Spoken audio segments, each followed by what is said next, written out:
bienvenue à vous. Ici, nous explorons la doctrine spirit telle qu'Allan Kardec l'a recueillie auprès des esprits. Le livre des esprits contient cette doctrine. Prenons le temps d'écouter et de comprendre.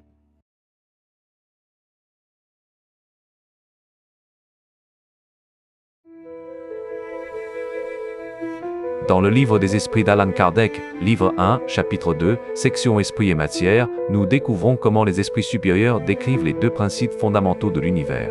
Nous entendons leurs réponses sur l'origine de la matière, la nature de l'esprit et leur union. Nous abordons aussi le rôle du fluide universel, intermédiaire entre esprit et matière. Nous avançons pas à pas, en suivant les questions de Kardec et les réponses des esprits. Kardec interroge sur l'origine de la matière. La matière est-elle de toute éternité comme Dieu, ou bien a-t-elle été créée par lui dans un temps quelconque? Dieu seul le sait. Cependant, il est une chose que votre raison doit vous indiquer, c'est que Dieu, type d'amour et de charité, n'a jamais été inactif. Quelque éloigné que vous puissiez vous représenter le début de son action, pouvez-vous le comprendre une seconde dans l'oisiveté? Nous comprenons que l'origine ultime échappe à nos moyens. Les esprits indiquent que Dieu agit sans cesse et que notre raison peut l'admettre. Nous retenons l'idée d'un commencement connu de Dieu seul. Cela nous place dans une attitude d'humilité devant le mystère.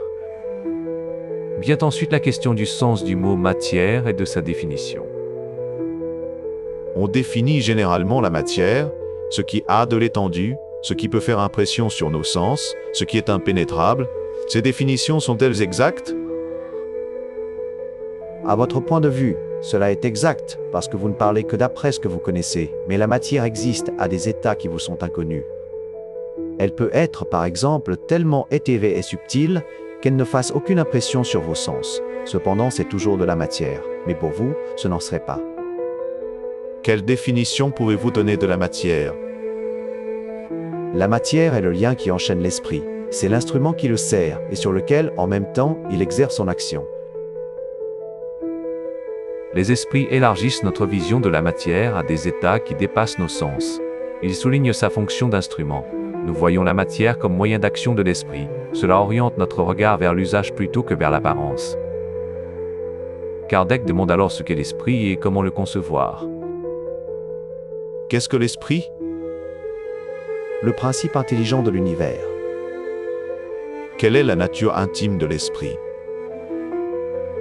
L'esprit n'est pas facile à analyser dans votre langage. Pour vous, ce n'est rien, parce que l'esprit n'est pas une chose palpable, mais pour nous, c'est quelque chose. Sachez-le bien, rien c'est le néant, et le néant n'existe pas. Nous retenons une définition simple. L'esprit est le principe intelligent. Sa nature intime dépasse nos mots, mais elle est réelle. Les esprits écartent l'idée de néant.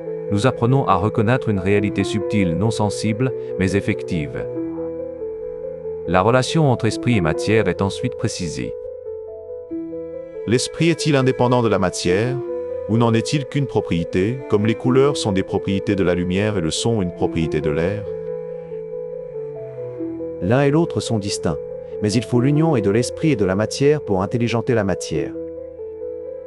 Cette union est-elle également nécessaire pour la manifestation de l'esprit? Nous entendons ici par esprit le principe de l'intelligence, abstraction faite des individualités désignées sous ce nom. Elle est nécessaire pour vous, parce que vous n'êtes pas organisé pour percevoir l'esprit sans la matière, vos sens ne sont pas faits pour cela.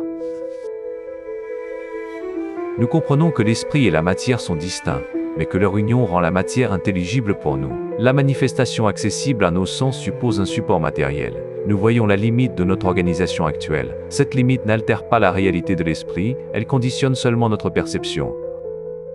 Les esprits évoquent aussi un agent intermédiaire, et Kardec demande à quoi l'identifier. Ce fluide serait-il celui que nous désignons sous le nom d'électricité? Nous avons dit qu'il est susceptible d'innombrables combinaisons. Ce que vous appelez fluide électrique, fluide magnétique, sont des modifications du fluide universel, qui n'est, à proprement parler, qu'une matière plus parfaite, plus subtile, et que l'on peut regarder comme indépendante. Le fluide universel est présenté comme une matière plus subtile, susceptible de multiples modifications. Électricité et magnétisme en seraient des aspects.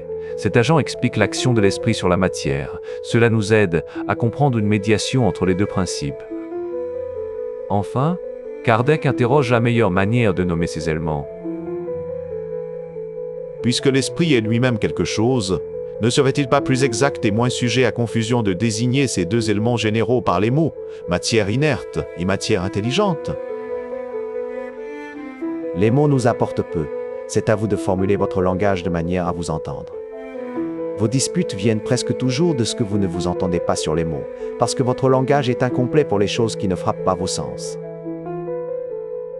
Nous apprenons que le langage est secondaire par rapport à la compréhension du fond. Les esprits invitent à dépasser les querelles de mots. L'essentiel est de reconnaître l'esprit, la matière et l'action d'un agent intermédiaire. Cette clarté permet d'avancer sans confusion. Ainsi, cette section nous conduit à distinguer sans les opposer l'esprit et la matière.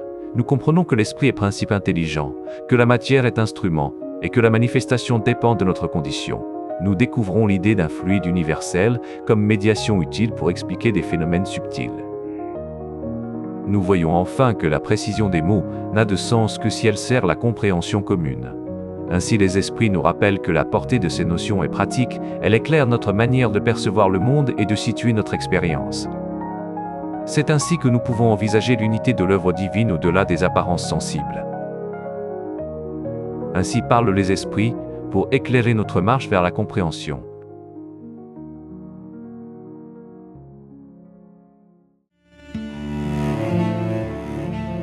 Merci d'avoir suivi cette vidéo.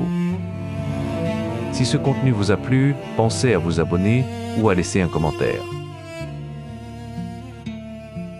Au revoir et à bientôt.